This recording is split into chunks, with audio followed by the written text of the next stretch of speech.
Hello, hello, fam. It's your girl, Natalie, the Keto Bikini Pro. And we are here for another Monday Night Live. This one is our monthly Q&A, Ask Me Anything, live chat with Coach Nat, basically. So I see a bunch of my ladies on tonight. Welcome, welcome. Let me do some hellos, and then we will dive into some of the questions I received in advance. And then, well, really anytime, because y'all are the ones on with me live. You are my VIPs, so you can ask questions anytime. And I may interrupt the topic to answer your question or save it until I complete the topic. So anything that's on your mind tonight that you want to hear more about, feel free to drop a question in the chat and we will talk about it live in real time. So shout outs. Let's see. We got Upstate Keto Girl. What is up, ma'am? We've got Jody, Deb, Erin, Michelle, Emily, Kim, Becky. What is up, ladies? What is up? Upstate Keto Girl, that's Lori. Some of my ladies were on the cruise with me. We are hopefully all recovered and back to our regularly scheduled programming at home at this point.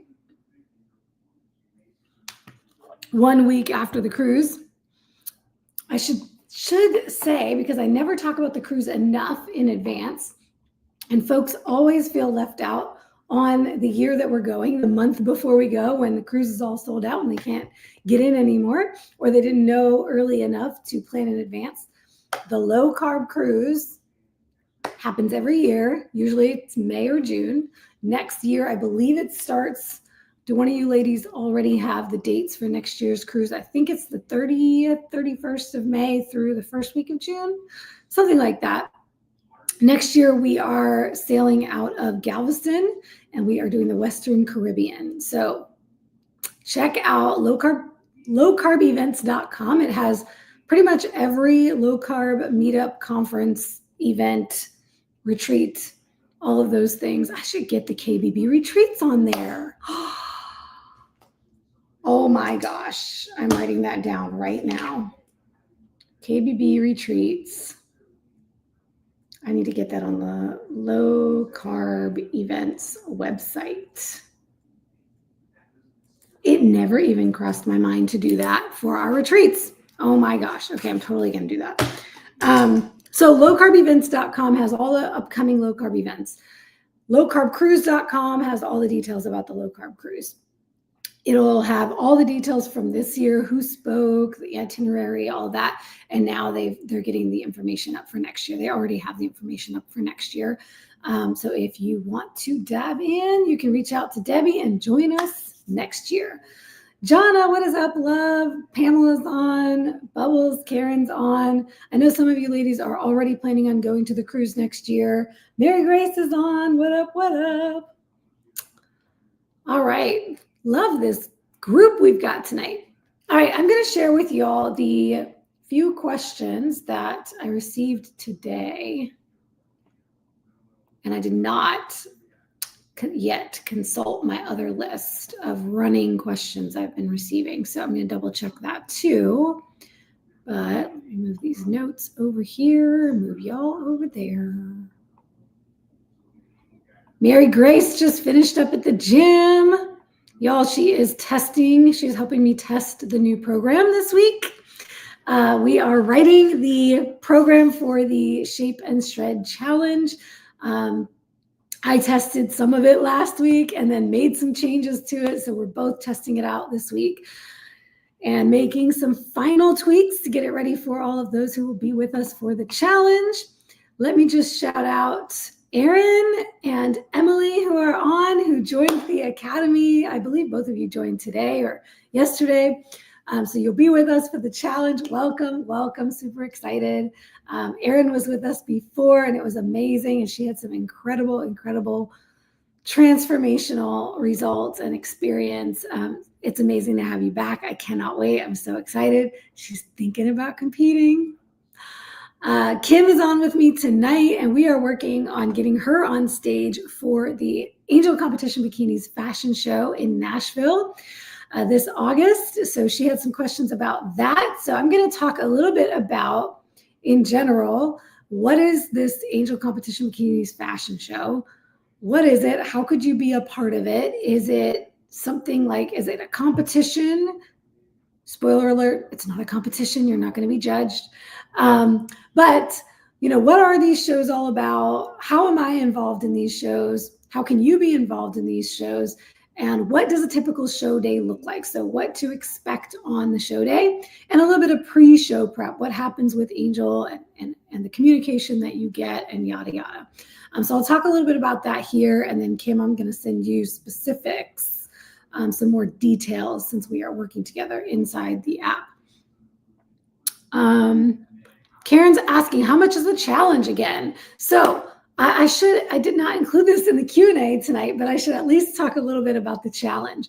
So maybe I'll dive in and talk about that before I dive into the rest of these questions. Shape and shred challenge. Yes, okay. So really amazing big change that I made with our challenges. In the past, our challenges have always had a separate enrollment from Academy membership.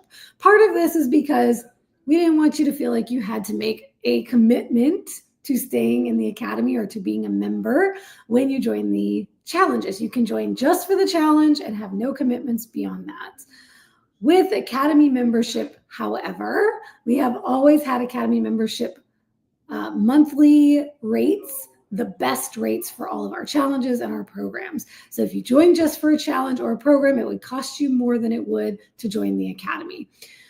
All Academy members always get free entry into all of our challenges, and naturally it's going to come with programming. So every time we do a new program, the program is written for the Academy.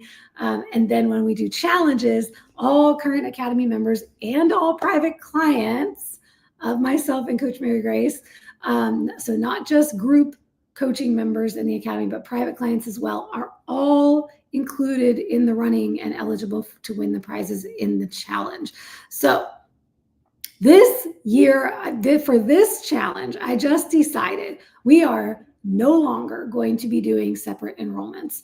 We are just going to say, hey, join the Academy and you're in the challenge. That's all you need to do. And you have 3 membership options inside the Academy. You can join month to month. This is no commitment. So you pay for 1 month. If you decide after a month, this is not for me, you can cancel your membership before your month is over. You will not be charged again. There is no hidden, it's not like a gym membership where there's you pay 2 months in advance and there's an enrollment fee and there's an annual fee. There's none of that. It's just $150 month to month. That one is the highest rate, the highest monthly rate, because it's the lowest commitment. You could decide to do 1 month and then quit. No problems, no questions asked. By the way, we don't give you a hard time about canceling. So all you have to do is say, hey, you know what? I'd like to cancel my membership. No questions asked. We got you. Okay, you're not going to get a hard sell from us to stay around. Of course, we want you to stay around, and we certainly will never kick you out for anything. Not even if you decide you want to eat more carbs. We've never kicked someone out because they decided they wanted to eat more carbs. We actually help them in that process. Okay, all that said, that's $150 per month on the month-to-month rate. If you join for 3 months, the rate comes down to $125 a month for 3 months.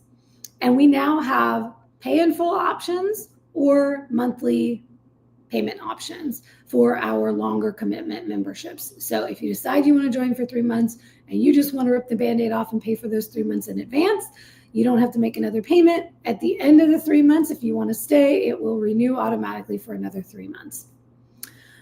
For our 6-month membership, this is our best rate. This is our lowest rate. It's $100 a month for 6 months. You are committed for those 6 months. And automatically, any of these, the 3 months and the 6 months, at the end of that initial commitment, you will not be charged again. So if you are doing the monthly payments and you made your 3 monthly payments, at the end of that 3rd month, you will not be charged again, and your membership will automatically cancel, and you can then decide, Maybe I want to join a 6-month instead, or maybe I want to go month to month, or maybe I want to take a break.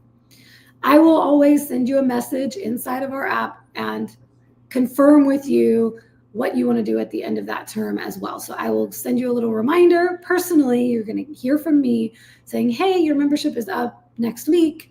What are you thinking you want to do next? Never any pressure. So naturally, the 6-month rate is the best because the longer commitment you make, the better results you're going to get. The longer commitment and the more investment that you make in yourself, usually the better you are going to show up because there's more on the line for you. So that's why for the longer commitment, we charge less. So it's a little bit of a incentive to stick around a little longer. We love y'all and we want you to stick around forever, but it's totally up to you in terms of your goals and where you are and what you want to do. So those academy rates are now the same as the challenges. Pick your membership and you're in for the challenge.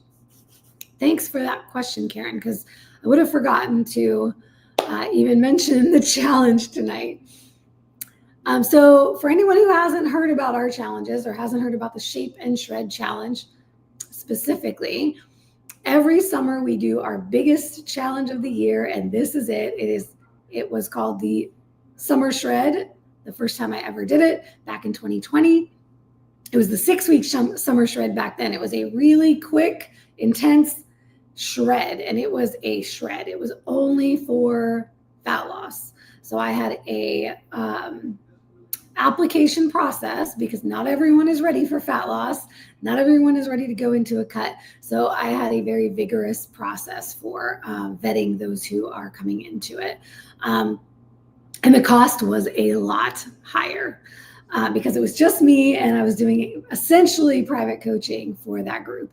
I revamped it and re-released it in 2023, I believe. I think I took 2 years off of doing it. So 2023, we did the Summer Shred Challenge. We turned it into an 8-week challenge. And that was then a group program. So it was a much better price point, much more affordable. And we had a lot of really fun prizes.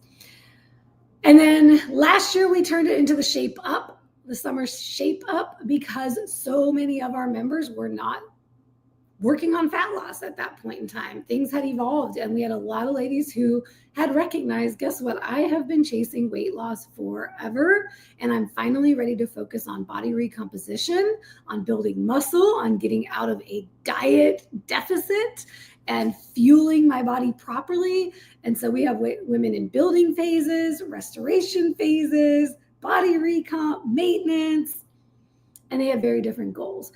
So we changed it to the Shape Up because we didn't want it to be all about shredding. And then this year I decided to call it the Shape and Shred Challenge because I think it truly represents what we do. Wherever you are in your journey, we are going to help you get to that next goal, that next focus. And I also want to say that all of our challenges, it's never about who has the greatest body transformation in 8 weeks. That is not how we select our winners. It is all about showing up for yourself. So if you've ever seen or been a part of our Grace and Grind challenge that we do totally for free in January inside the Facebook group, you will know we care more about you showing up, being accountable to yourself, to us, not hiding, showing up imperfectly, and getting the help where you need the help, whether it has anything to do with nutrition, anything to do with fitness, or if it might all be mindset. So this past challenge that we're wrapping up right now, the Summer Prep Challenge, preparing for summer, I asked the ladies to submit their intentions for the 8 weeks. And those intentions could be whatever they wanted them to be. They could be working toward a particular goal, a physique goal. They could be working toward a particular health goal. They could have performance goals, or they might have no quantitative goal at all. And we have ladies in there working on stepping back from all the tracking, stepping back from all of the data and being dialed in. And their goal was actually to do more intuitive eating, to not look at the watch and the wearable. So if you've ever thought that the Academy and the challenges and the programs that we do are all about following a training program, doing all of your workouts, and following your macros and tracking all your macros every day, that's not necessarily it. It is so much more than that. And as the needs of our members evolve, the things that we do evolve as well. So I hope that's a nice little kind of summary of what the challenge will be. It's very unique to the individual. You set your goals. You are the CEO. That's what we say inside the Academy. We are your advisory board. So we are here to help guide you in whatever your particular personal goals are, whether it be health, fitness, mindset, nutrition, or all of the above. Erin says, I love the new payment options. Yes, a lot has changed since you've been around. At one point in time, our longer term memberships were only pay in full. We didn't have monthly membership options for monthly payments. So we do have that now. And another thing I should mention is that we do, you can submit your Academy membership for, and personal private coaching as well. Anything you do with us, you can submit it to your HSA FSA and you should be able to use your funds. We are now approved through TrueMed. So you'll see it on my website. If you go to my website, nataliejgrasso.com, and all the information about the challenge and the Academy are on that link in the description. You will see, if you scroll down to the bottom of the Academy page, there's a little note at the bottom of the page about using your FSA, HSA funds so you can save some money on your membership with the tax write-offs or the tax breaks that you get with your HSA or FSA. So check that out. You can get the details there about how that works. Essentially, we recommend that you put it on a regular credit card and then submit it for reimbursement. Because a lot of the time with TrueMed, they said that the debit card you may have gotten from your program, your HSA or your FSA card, a lot of the time will get declined. So use a regular card first.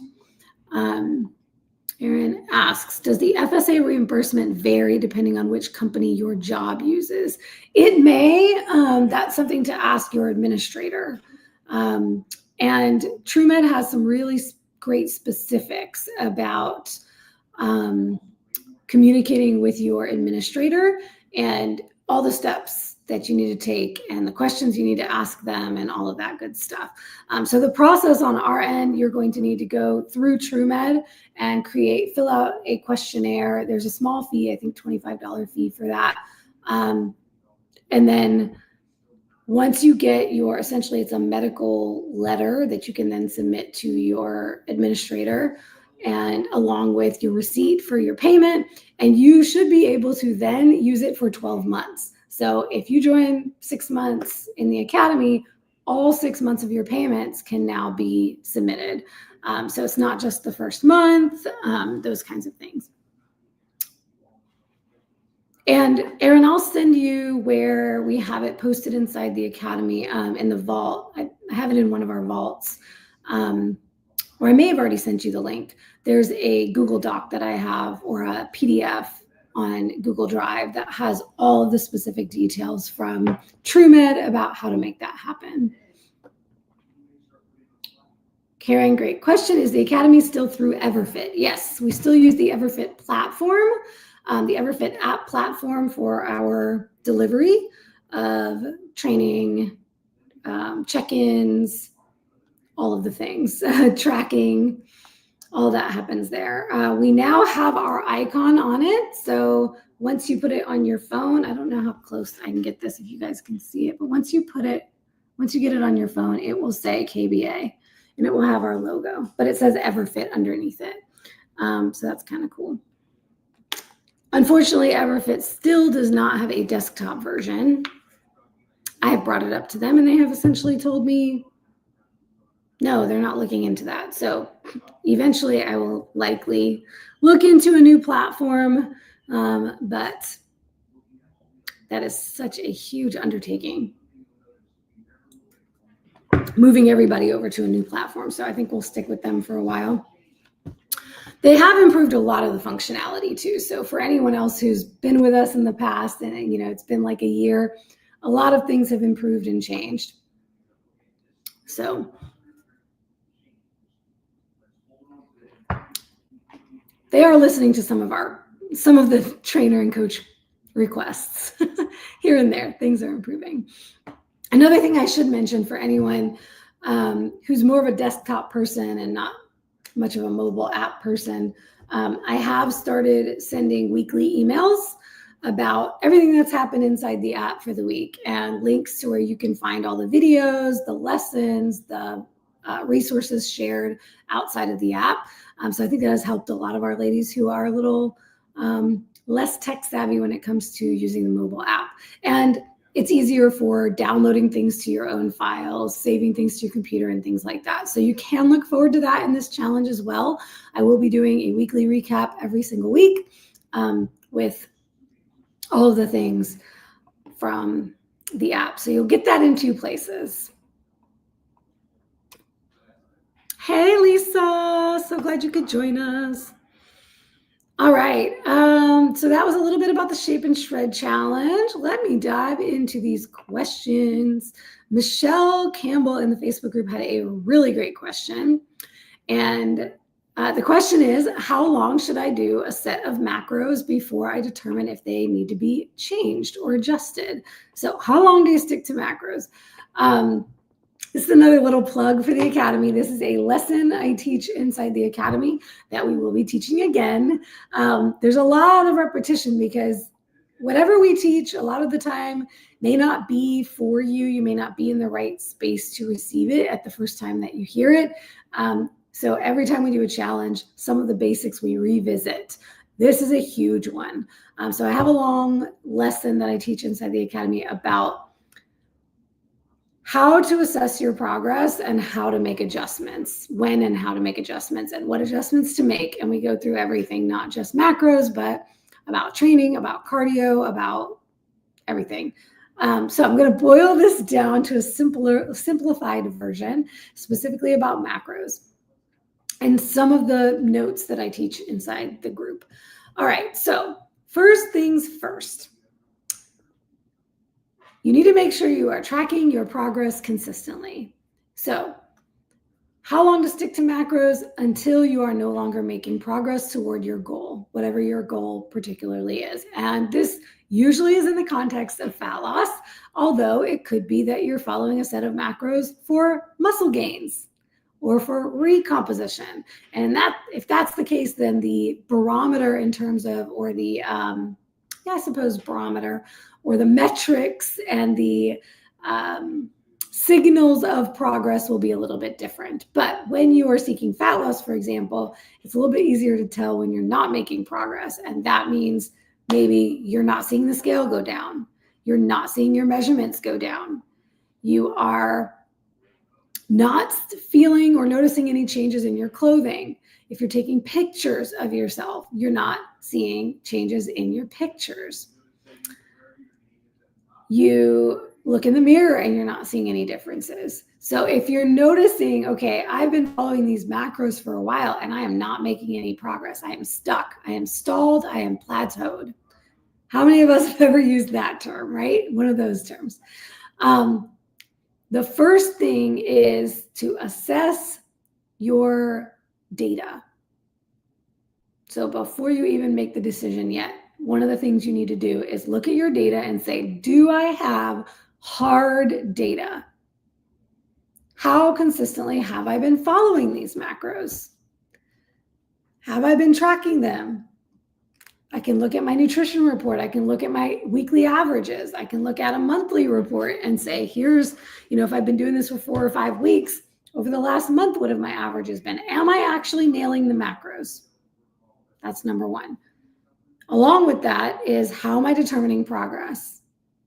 Is it in my head? Do I feel like I'm not making progress? I'm smiling because my Academy ladies know when I say feel like, what that means. And many of you probably also know what that means because I've talked about it on master classes. But if you feel like you're not making progress, but you don't have hard data to back that up, then you need to get the data first before you make any changes. And if all you're looking at is the scale, you need more than just the scale to determine if changes are happening. You need measurements, at minimum, neck, true waist, so the smallest part of your waist, largest part of your hips, that's usually going to include your glutes. Those 3 measurements you can plug into the Navy body fat calculator and double check, okay, if my measurements have changed, but the weight on the scale has not changed, and maybe I use a bioelectrical impedance scale, so my scale is giving me a body fat percentage, and it's not saying that my body fat percentage has changed either, you might take your measurements, plug them into the Navy calculator, and find out, oh, I've actually lost 5% body fat, but my scale didn't recognize that. Awesome, Michelle is here, yay. Okay, more feedback. I love it when y'all join these because then we can have a conversation about it. Okay, so I take measurements, use a body composition scale and weight. So, and this one's for Michelle, but Deb also likes this question, so it's for Deb too, and anybody else who's wondering. So good, okay, measurements, body composition scale, and weight, great, that's wonderful. I would also recommend doing photos if you're not already doing it, because a lot of the time the photos show what the other measurements don't. But backing up your body composition scale at home with a Navy body fat calculator to use your measurements and double check those is a great way to do it. Some ladies have found that the Navy, like I said, oh my gosh, it's showing a huge drop in body fat, but the bioelectrical impedance scale was not sensitive enough to pick up on it. So that can tend to happen. Okay, so tracking consistently, you're like, all right, I'm not making progress. So 3 times when you do not make adjustments yet. When you're making progress, so you are seeing the scale go down, you are seeing your clothes fitting looser, you are seeing measurements go down, you are seeing body fat percentage going down. We don't need to change anything because it's working. The only time you would make an adjustment when you are seeing progress is if you are actually losing too fast. And it's like, what? I would love to lose faster. Everybody would love to lose faster. But the truth is, if you're losing too fast, you're probably losing some lean muscle along with it. And you're probably way under eating, way undernourishing yourself. So if we're seeing 5 pounds of loss on the scale every week, for instance, which is what most women expect to see, but that's actually too fast for most women. Unless you're 500 pounds, unless you weigh 500 pounds, losing 5 pounds a week is too much. It's okay at first if you first go keto because you're dropping water weight. But once we're getting to body fat loss should be, I always recommend 1% of your body weight or less even. It's 0.5% to 1% of your body weight is a great rate of loss. So assess based on that. Another thing I always like to point out here is make sure you're tracking that weight and body composition daily and taking weekly averages. Because if you're only looking at that number weekly or less frequently than weekly, it's a what's the word I'm looking for? It's not a drop in the bucket. It's a flash in the pan. I don't know the right saying, but it's like you're picking out of a hat. It's like you're just picking out of the hat what might come up that day, because day-to-day fluctuations are up and down. So yay. Okay. Michelle's one of my data nerds. I was trying to remember if you're okay, you're with us. Love it. Yeah. Bubbles knows me. It's a moment in time, right? Okay. So Michelle's doing all that right. So then I would say yes. So if you're making progress, don't make changes unless you're making progress too fast. If you're not making progress, that's when you want to look at making changes. Another time not to make changes is if you are not dialed in. So if you look back at the numbers, look back at your nutrition numbers, and you're like, oh, I thought I was following my macros, but I'm really in a really wide range. It's not super consistent day to day. It's not super consistent on average. Then dial in before you make changes. And by dialing in, I mean get within 5 grams of every macro and stay there daily. So then you really know whether or not those macros are working. The third time not to make changes. So if you're making progress, don't make changes. If you're not dialed in, don't make changes. If other factors could be impacting your results at this time. And by other factors, the 2 biggest ones are sleep and stress, but other things can be infections or other things that could massively impact your body's inflammation. So I always say to people, we're not making changes immediately after getting back from travel or vacation. Or you just started a new training program and your body's not used to that. So you might actually be up a few pounds because you've got extra inflammation because your body's responding to a new stimulus. If you have a massive, like a big traumatic event in your life, and this could be an emotionally traumatic event, your body could be holding on to some of that. So there's those kinds of things you need to look at beyond just the nutrition numbers and then your biometrics. So are the other lifestyle factors playing in that need to be addressed first? Because what we don't want to do is start cutting more food, nutrition, right? Food is for nutrition. So we don't want to cut nutrition to try to get better results if you're not sleeping, if you have really high stress, if you have some kind of extenuating circumstance that's causing more inflammation in your body. We want to figure that out first before we start taking more food away. Oh, I love this statement by Becky. Averages are like a video. One day is like a photograph. That is a really good analogy. And I know she feels this deeply because she's doing posing practice right now for her first show. And boy, do the videos show a lot more than the photographs. That's how I take my check-in photos. I take a video and then I take screenshots of the video so I can look at those. I can snapshot the perfect moments in that video where I look my best, and those pictures are going to look different than if you just watch the whole video. I love that analogy. Thank you, Becky. Okay. Okay, so this is Michelle's real question, right? How long to be tightly dialed in before realizing it's not working? So when to make changes? You are doing everything according to the plan. And you are not making progress according to the realistic expectations.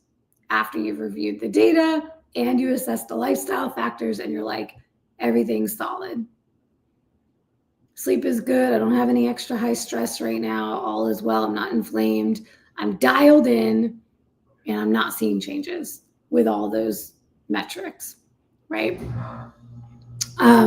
Okay, so this is where I like to say that 3 days is not a stall, 1 week is not a stall, 10 days is not a stall. Minimum, bare minimum, 2 weeks. Bare minimum. And this is when we're talking about, and this is where we also have to take into account, okay, what is my timeline for my goal? It's one thing when we are working toward a competition prep and we have a date on the calendar where we have to be ready right on time, right? So for my ladies who are getting on stage, 2 weeks, if something's not changing, something's not moving, we change something. We don't let you go more than 2 weeks in a comp prep without changing something. Now, for my lifestyle clients, generally it's going to be more like 3 or 4 weeks. Sometimes 5 or 6, but typically about 3 to 4 weeks is a nice amount of time to see pure trends. Typically, if you're going to get another drop, and this is how I see it as a coach, I generally can tell when a client is about to get a drop. So I don't change something until we get past that point. And usually it'll be around that 10 days to 14 days mark. And if it hasn't happened by 14 days, it might happen by 15. And then I always check with them where they're at in their cycle too, because that can impact things. So if you're still cycling, if you're not post-menopausal, especially if you're perimenopausal, things can be really wonky and it can be a lot more difficult to tell what's going on because our fluctuations with our hormones can change fluctuations with our body. So also, I always check with cycles, and I get to know with my private clients very well how their cycles run and what we can expect. Coach Mary Grace, for example, I know that if she's holding on to water, she's holding on to weight, and we're going through that right now with her getting back from the cruise. She's a perfect example here because she's dialed in. Mary Grace is dialed in all the time, pretty much. On the cruise, I actually pushed her not to track. And even then she was like, well, I did a little test tracking. I'm like, stop it. So push her not to track on the cruise. She was eating to satiety, eating to fullness, really, likely eating more than usual. Lots of things were different. Her step count was double, just like mine, right? She gets home, she dials back her step count, but it's still pretty high for her. She lives in Georgia. She's spending a lot of time outside. It is hot as Hades out there right now. She's thirsty. I'm not going to share about the bowel habits, but let's just say things are not moving like they should. So something's going on. I would not take her situation and say, we need to cut further. Let's cut your food. We are trying manipulating her macros instead for her specific situation and bumping up her water and electrolytes big time, because that's likely going to shift things significantly. I think she's losing a lot more water and electrolytes than we thought. And so bumping that up will help. And this is why we say, like, look at all the lifestyle factors, right? Because yeah, it's summer. For anybody who's having this heat wave anywhere, that could be impacting things too. So hydration is really key. Sometimes you hold on to that water because your body is thinking it needs to hold on to it because it's not hydrated enough. So a lot of the time we think, if you want to eliminate water, don't drink as much. No, if you want to eliminate water weight, you need to drink more water. Tell your body it's plenty hydrated. It doesn't need to hold on. So check that too. I didn't mention that, but check your electrolytes and your water intake. And how much you're sweating and how much you're moving. Because if you're sweating more, you're moving more, you're spending more time outside, you're likely losing more electrolytes and you may need more, and you may get a whoosh when that happens. So the whoosh is what we look for, and this is what could take after we make changes and we cut further in a deficit. It usually takes the body a good 10 to 14 days to figure out that, oh, we're not going to go refeed and go right back to where we were. Now I can release. And there's a whole process with fat cells. They hold on to their size and their shape. They get filled with water when the fatty acids are released into the bloodstream. So as the fatty acids are being released to be burned off, the fat cells are holding on. And then at a certain point in time, it's, oh, okay, now we don't need to put that fat right back in there. All right, now we're safe to release it. Then it releases the water. That's where you get that whoosh. So if you've ever experienced that whoosh effect, that's what's happening. There's like a delay before your body really lets go and shrinks the fat cells. So that's what we're looking for. And it's going to take minimum 2 weeks for that to happen generally. When you make a change, when you first make a change. The goal with cutting, especially after you've spent a lot of time, a good amount of time in a building phase and a maintenance phase, and you're going into a cut, and now you're doing this strategic cut, the goal is to find your sweet spot macros. And these are the macros where you will not need to change them for a good long time. It'll become like clockwork when you find those magical macros. I'm calling them magical. There's no such thing as magic macros, but we all have like this sweet spot we hit in a cut where things start moving, and it's consistent, although it's still not linear. So it's not just going to be like every single, 3 days, every single 7 days, but you're going to see this gradual decline, and it's just going to continue. And usually that means don't change anything. She said, good info on the whoosh. Yes, I have to remember that, a lot of the time we don't understand why these things are happening. It's really helpful to see that image of, oh, it's holding on. Don't go off the rails now because I'm defeated or upset about my results. Because if I go off the rails, or if I have a refeed when I don't need a refeed, if I eat too much, that fat's going right back in that cell. So it's like, you got to give it enough time to really recognize that, yes, we want to release it. So minimum to, or if you have a longer timeline and you don't have like this super quick deadline, you're doing this for life and you're just planning on, working toward that ultimate fat loss goal, then I would give it maybe 3 or 4 weeks and check all those other things. And here's a couple of other things I'm going to have you check as well.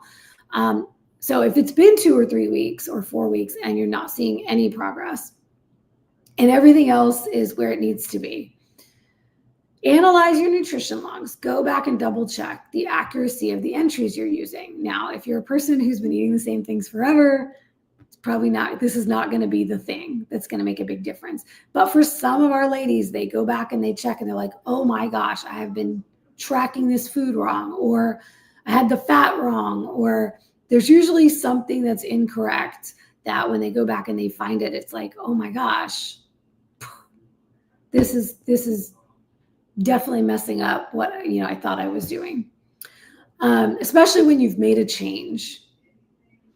Okay, so she says, I'm carnivore and I eat on repeat. Yes, she's like Karen over here is like, I know what I'm doing. But when we're making changes to our macros, so we're going into a cut, we're cutting, so we're changing what our macros are from what they usually are. We're going to have to make changes in what we're eating. So there could be something a little bit off at the beginning of making the adjustment. Oh, Becky, I've tracked egg yolks instead of whole eggs before. Yeah, it could be something as simple as the slip of a button. Yeah, the fat finger effect. Or, I know I've done this, trying to put in 4 ounces of something, and I actually put in 4 servings of 4 ounces. So I track it as 16 ounces of meat when it should have been 4 ounces, something like that. Okay, what else was I going to say? Oh, yeah, and then other things are tracking cooked versus raw, dining out. So if you're dining out more frequently, there's just so many impacts that can have. Some people get lazy about weighing, after doing it for a long time, start eyeballing things. The other thing to look at would be to evaluate your food sources, your foods and your food sources. So sometimes what worked for us for a long time in terms of food selection no longer works for us. For some people, it's eggs. For other people, it's ground beef. There might be a food that was your go-to forever and it's just not serving you as well anymore. So you could look at that. But other things, looking at anything that could be inflammatory, for many on carnivore, it can be the dairy. So I don't know if you're consuming dairy, but a lot of the time, dairy can absolutely cause a stall. And sometimes before we take food away, once again, shifting some of the foods you're consuming to different foods. So if you're eating cheese or heavy cream or lots of butter or any dairy products. Okay, nope, I don't do well with dairy. She's like, check, got that one too. Okay, cool. But that's a big one for a lot of these ladies. Yeah, so I'm glad I mentioned that. But yeah, if you're already not doing that, the next thing would be to look at liquid calories. So whole foods have a greater thermic effect of food. So your body has to do more to chew it, break it down, and process it. Versus like liquid fats, rendered fats. Yeah, on carnivore, it's pretty much going to be your fats. That would be the liquid calories. So that might be something to consider, shifting.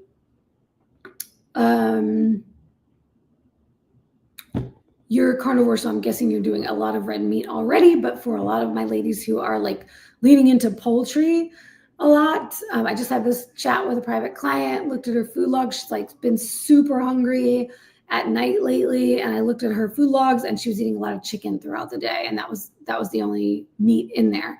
So stat, I was like, get some red meat, stat, like cut the poultry. I mean, you can do poultry, you can still do chicken, but don't make it all you're eating. I'm sure with Michelle, you're eating your steaks and your ground beef and all that good stuff.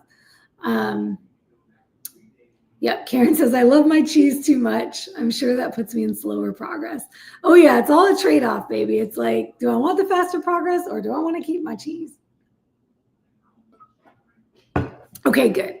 Michelle says, I do eat a lot of red meat. Check another box. Love it. Okay, let's see. So yeah, I think that checks everything. So if you're noticing slow or no progress in particular, might be time to shift those macros, make a change. And I will just say, I've been playing with, and I've done this with the ladies really a lot over the last year, I'd say 6 months or so, shifting some of my ladies who've been really high protein and lower fat for a good period of time, for a long period of time, to coming back to more of a 1-to-1. Whereas typically in a cut, I would be cutting fat. So the general way that we cut is we start with a nice high protein and fat, and we just cut fat and we keep the protein where it is. Or we cut the fat, and as we're cutting and we're getting hungry, we start bumping the protein up a little bit. But lately, I've been playing around with doing the opposite thing for some people. I am personally starting this week, I'm starting my cut this week. I'm not cutting my calories yet. I'm not cutting the total amount of food I'm consuming, staying at my maintenance level, but adding cardio in the mornings, light walk, and shifting from a 1-to-1 both high protein and fat, to actually dropping my protein significantly and trying out this new FGF21 keto carnivore version of the sugar diet, where you just eat basically fat, mostly fat, and and a little bit of protein. I will not be doing this for a long period of time. I don't recommend doing this for a long period of time, but I'm doing it for this week. I'm doing it 80-20, 80% fat, to drive ketosis, to drive potentially this metabolic pathway that could improve, I don't know, metabolism. I think it's in the short term, though. Honestly, I'm very skeptical about these things. But I'm playing around with it. I'll be talking a lot more about that. I'm going to do a whole prep series again on everything that I'm doing. But a couple of our ladies in the academy have decided they want to try this as well, in a couple of different ways, either doing a week of 80-20 or just bumping their fats and dropping their protein, or doing actual fat fasts, modified OMAD fat fasts, where you're mostly eating little fat feedings all day and one meal at any time of day. So I'm going to be throwing those in as well, just for this week, and then go from there. I will likely then bring the protein back up, maybe to a 1-to-1, and still potentially throw in some fat fasts here and there.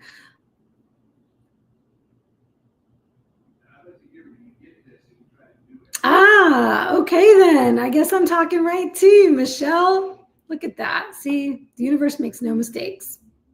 You were meant to be here tonight. I've been fluctuating the same 2 pounds for a couple of months. I've done high protein, lower fat. I'm going to try upping fat and lowering protein.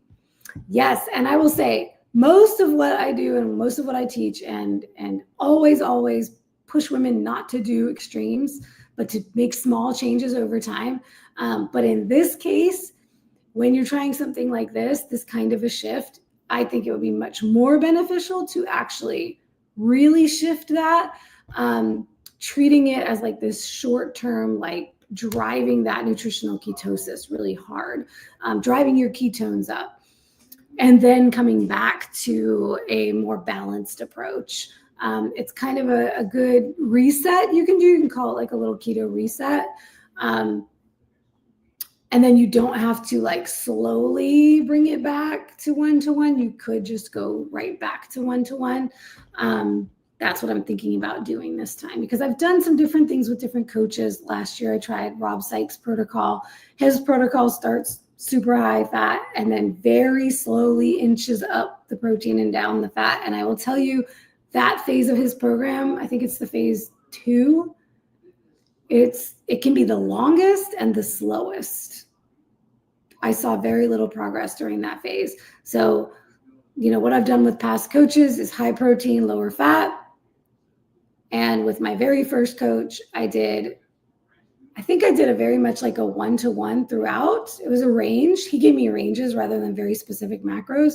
So I had a range and they were very similar, fat and protein throughout the prep, but we would do these fat fast days once or twice a week. And so throughout, we had to have brought my fat down. We did, if I'm thinking about it correctly, we did. So we started out with ranges, and then as we got closer, we did bring the fat down, but we still had these little fat fast days. So those were like days to kind of reset that ketosis metabolism and then go back to our higher protein days. So you could do it a couple different ways, and this is what I recommended inside the academy for those who were interested. You can either do a week reset of like an 80% fat, or you can do what you're doing and just throw in fat fasts here and there. All right, love. Yes. Keep us posted on how this goes for you. And if you're going through it and you want a little feedback and support, dive into the Facebook group and let us know what's going on. It's kind of cool, all these years and all the things I've tried and I've learned. Here I am coming back to high fat. I mean, I just think it's so good for women at our age, 40s, 50s, 60s, going through the peri and post-menopause and all that. Nourish the hell out of those hormones. So I had a quick question on my Instagram I'm going to answer because it's along these same lines. And it was from my buddy, Jonathan Griffiths. For those of you who are familiar with him, he is Carnivore Muscle on Instagram and YouTube. He just celebrated his 30th birthday. He's such a baby. I didn't realize how young he is. Look at that. So shout out to Jonathan if he's seeing this later. All right, his question was, do you find you often increase or decrease protein intake over a contest prep? So in a cut. Typically, my history has always been, until I tried Rob Sykes' protocol, my history has always been keeping protein steady or slightly increasing it during a cut. And it has always worked well for me. Unless I got into PSMF territory where we are very high protein and very low fat. So typically once I get beyond 2-to-1 protein to fat, so let's say 150 grams of protein and 75 grams of fat. Once I got under that 75 grams of fat, so 70, 60, 65, 60, PSMF would be even lower than that. That's when I would start to have slowed motility, less bowel movements, feeling constipated, feeling bloated, not digesting as well. So all the way up until, if I start at 150 and 150 and then I cut the fat slowly and I eventually get down to 75 or even 70, I think I still do really well. But once it gets under that, if I go under that for any period of time, like I think my last 2 preps, I only got under 70, very close to the show. And we were doing refeeds at that point. So I would have days of higher fat. But that's typically the way I've done it with coaches when I prepped myself.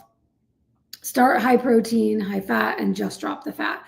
Last year with Rob's protocol, I started high fat, low protein, slowly brought them together until the protein was higher than the fat. And then his protocol has you drop both of them. I was just thinking about this today. I don't know if I actually dropped both of them. I'm going to have to go back and look at my data. I'm pretty sure I started dropping both of them, but at some point I stopped dropping protein because I didn't want it to get too low. So that's typically the way I do that.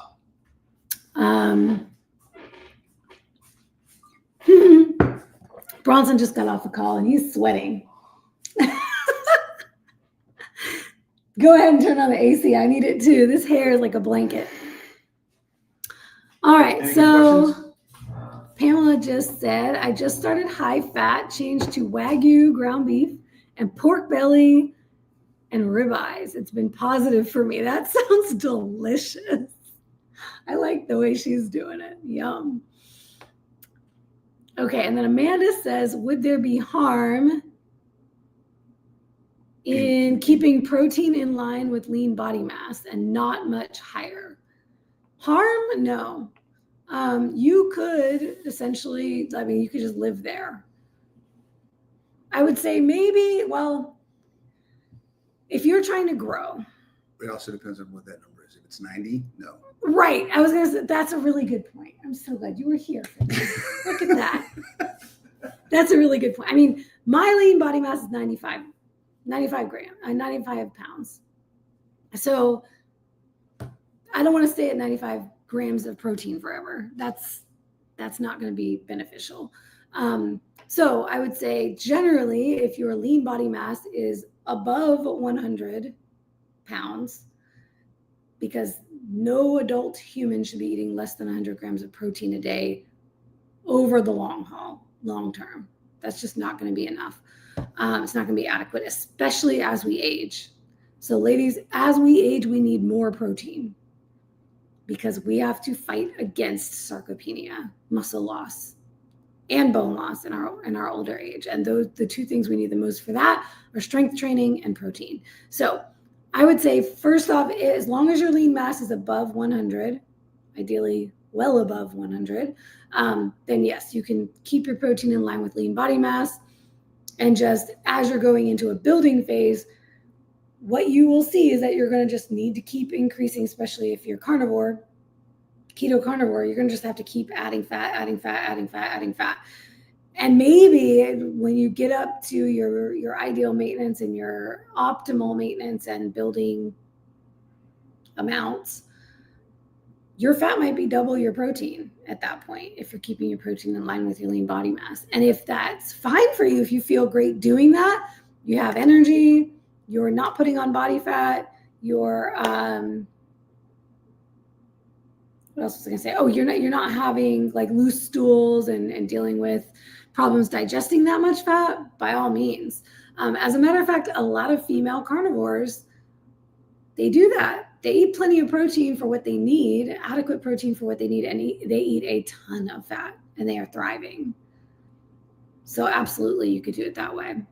What I will say for anybody, wherever you are and wherever you're trying and adjusting and moving, if you've been high protein, lower fat, or super low fat for a long period of time, and you go high fat, low protein, be ready, because you may experience severe bowel changes. You might not be able to handle that much fat that quickly.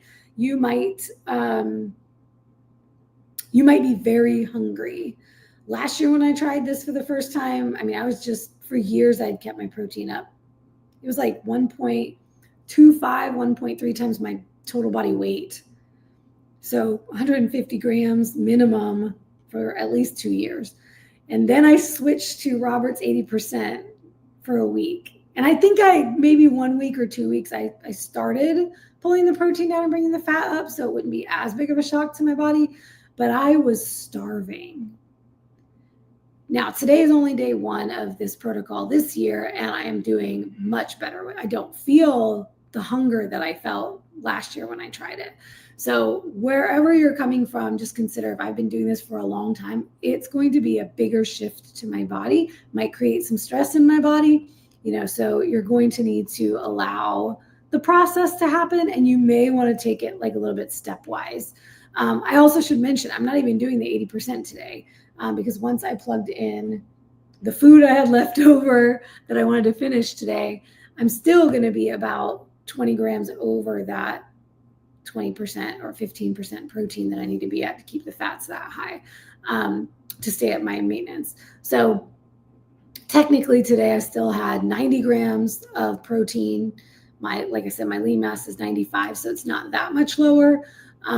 But tomorrow when I switch to full on 80% fat and my protein drops to 75 grams, I might find myself a lot hungrier. So be prepared for that. And vice versa, for those who have had high fat and lower protein, it is going to be very difficult for you to eat as much protein.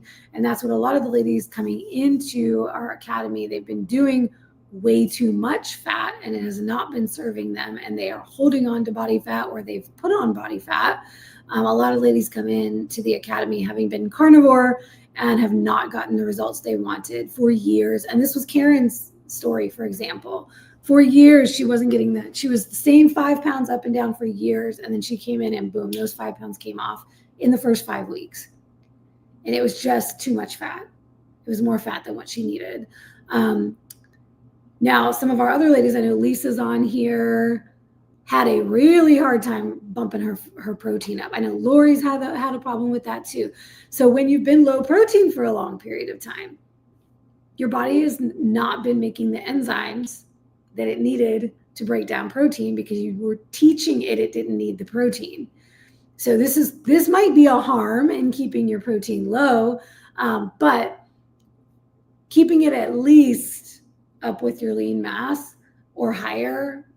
I generally recommend ideal body weight, which for most people is going to be above their lean mass because we don't want to be living with 0% body fat. So I generally recommend for majority of the time, ideal body weight in grams of protein per day. You can go down to your lean mass and you can do that for an extended period of time and probably be fine as long as your lean mass is above 100. But what I would not recommend doing long-term is like an 80% fat, 20% protein long-term, or these FGF21 protocols where your protein is like 9% or less for a long period of time, because now we're talking about losing muscle mass. And it's the same reason why I don't recommend extended fasting. Okay. Great questions, y'all. This is awesome. I came in with 3 questions and I was like, I don't know if I'm even going to be able to fill an hour. And here we are at an hour. So I do want to talk about Angel Competition bikinis for those who are maybe interested and don't know much about it. And then Kim, I'm going to send you like so much more in-depth information one-on-one. But Angel Competition bikinis fashion shows, what are they? They are essentially, you work with Angel Competition bikinis. They design you a bespoke custom bikini. It can be as simple or as blinged out as you want, and that will determine the ultimate price of the package for the fashion show. But the cool thing about this, it's kind of like registering for a competition, but instead of paying a registration fee here and buying this there and buying this there, you can get everything from Angel. You can buy a tanning kit with it for the day of the show. You can buy your jewelry. I mean, they're going to give you a package that's going to have your jewelry. It's going to have, oh my gosh, I forgot all the things. They put so many things in this package for you. They send you makeup for your first fashion show. I think there's a lot more in the first timers kit. And then once you've been through a fashion show as an alumni, you actually pay a discounted rate to enter a fashion show. Some of the fashion shows, if you've already gotten a bikini from them in the past, you can do the fashion show with the bikini you already have, so you're not paying for them to make you a new one. I believe Kim did the fit model style bikini, which is the newest division in bodybuilding, which is essentially a throwback to the old bikini division about 20 or so years ago. And those bikinis are not blinged out, so they're a lot more affordable. So the cool thing with these shows is that they're not judged. You are not being, lined up against other women and compared. You are not getting scores. You don't have to you're not going to get a placement. So for those who have never competed, it is a really great first stage opportunity. You are stepping out on stage in your Angel Competition bikini with whatever theme wear you want to add to it. So you can add all kinds of accessories. If you're, let's say, not near your full goal yet, and so your goal body is not fully intact, and you want to put a little skirt around the bottom, or you want to add a little jacket, or you want to add something that covers up a little bit. Ladies do all kinds of fun stuff. You could do like a little robe and do a little reveal. You can have fun with it. So it's a blast. It's always celebrating women's bodies at all different shapes and sizes, because ladies, those who do these fashion shows, they are not all stage lean. Some of the ladies in the show are actually competing the weekend of the show because they they host these shows at competitions. But it's really usually a small percentage, and the grand majority of the women in the fashion show are doing it on their off season, or they've never competed before and they're thinking about it, or they've retired from competing and this is something they want to do for fun. So it is just an amazing time with amazing sisters. It's so much fun. Coach Mary Grace, that was her first experience on stage at the Arnold fashion show with me. Like I said, Kim is doing the August show in Nashville. A bunch of us are going to be doing the Vegas show at the Olympia, and we're building our whole next retreat around it. That is November for those who are interested. You don't have to do the fashion show to come on the retreat. In fact, I think all of the fashion shows for 2025 are now sold out. So there's no more entry, but they do have shows open already for 2026. So if anybody's interested in doing an Angel fashion show next year, you can check it out. I'm going to post the link below. I do have a link already in my description because I am an Angel Competition Bikinis ambassador. So I have a code and a link that will get you a discount. I think it's 15% off anything from Angel. That includes fashion show registration. So when you do your fashion show registration, if you put in my code, you will get a discount off that as well. Let's see. All right, so Kim's question was, what does show day look like for a fashion show? So I just want to say that these fashion shows run a lot like competitions do. So this is another reason why it's a great thing to do before you do your first competition. You will basically get to experience what you can expect on a competition day. There is tanning, there is hair and makeup, there is a run of show, like what time you can expect to be on stage.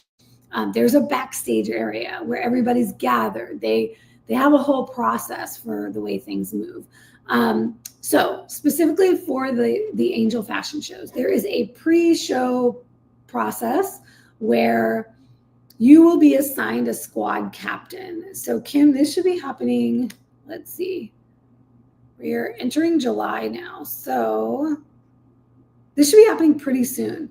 Maybe this week, maybe next week. You should be reached out by your squad captain. So the Angel shows are large. They have a lot of ladies on stage. So they will split up the group into squads, and each squad has a captain, and that's like your point person. So you will be hearing from your squad captain some way, shape, or form. You will likely either get a text on your phone or an email or both. For all of their shows, they set up WhatsApp group chats. So the WhatsApp app you want to have, it's a messenger app. It's like a group messenger, group and private messenger app. They will likely send you a link to download that and join the group there. I think I heard from my squad captains by text message and by phone call. I think they called me and they texted me. You will then also start getting notifications from Angel in general. Usually that's going to come out from Kara about your specific show by email. So they're going to have more of the general for the whole group information. And then your squad captain will be the person that you can ask specific questions to. And that's the person that will be able to get you all the details you need. And anything specific for your squad, because usually there's like a squad walk, like you're going to come out with your squad or do something like that. So they're going to coordinate all of that. They also generally do a pre-show gathering. I think it's usually like the night before the show, and they're going to talk through in depth everything. So you will go into show day knowing exactly what to expect. It's kind of like the athletes meeting for competitions. We do the same thing. We all get together, we hear all of our rundown of what's going to happen and answer all questions. As far as tanning and hair and makeup, check out the ACB fashion show website for your show and see if they've put instructions up there about booking hair and makeup, booking tanning. Or if you bought the tanning kit, then you should have received that in your package, and that has its own instructions. But I generally recommend buying the tan and letting them put on the tan if you're at all concerned about it and you don't want to worry about having to do it yourself. Although I will say these tanning kits are really good. I've used the tanning kit for the shows that I've done, for the fashion shows. For competitions, I always get the professional tanning. I do not skimp on that. And I always do professional hair and makeup because I'm not good at doing it myself. But also what you can do is any of their shows, you can also use anybody you want for hair and makeup. So I know for you, it's a short-ish, long-ish drive, but it's not a flight or anything. So if you have somebody local that you like, hair, makeup artist, you can reach out to somebody that you know and you trust that has done your hair or makeup before, and you can have them do it for the show. If they're willing to drive there or even do it, well, you're probably going to be, I'm guessing you're going to be driving up and then spending the night. So, you know, if they travel, if they're down to travel. But you can also look around in Nashville and, you know, find anybody you want to do your hair and makeup. You don't have to work with the official show hair and makeup people.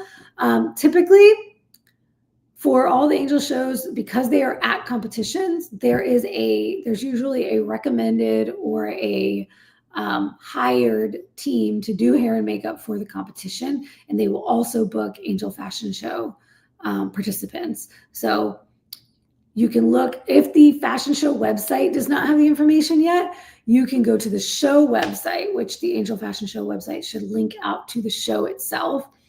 Like the OC, I think it's an OCB show. I think yours is, it's either OCB or NPC usually that it's associated with. You can go to that show website and they will definitely have all of the hair and makeup people that they recommend or the professionals that they are going to have on site.